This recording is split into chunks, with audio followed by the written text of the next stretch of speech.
I live life, sun is hiding where I'm going to. Hola, me llamo Ángel y soy voluntario deportivo y en estos momentos estoy en el triatlón de Pinedo. Es uno de los triatlones más chulos y más divertidos en los que podéis participar. De hecho, no solamente está este, hay dos más a lo largo del año, en lo cual encontraréis gente muy divertida, os lo pasaréis muy bien practicando deporte y con la gente que realmente hace el deporte.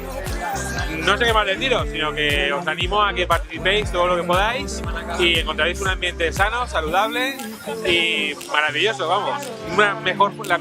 Creo que es la mejor forma de pasar un domingo por la mañana. Gracias. We'll never find an open door if we go out of line. Hola, me llamo Jordi y venimos de Fundación Diagrama.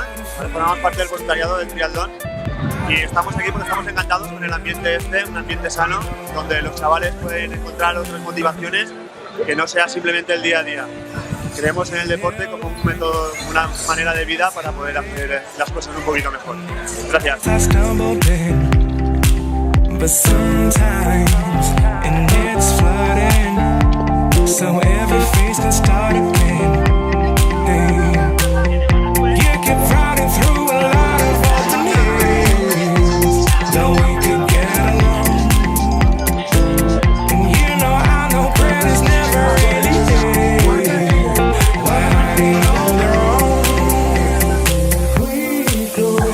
Hola, somos de la oficina del voluntariado deportivo, venimos a todos los triatlones, no importa el madrugón, siempre nos dan una camiseta, nos da genial, nos encanta el ambiente y venimos a colaborar y ayudar en todo lo que necesiten. If we go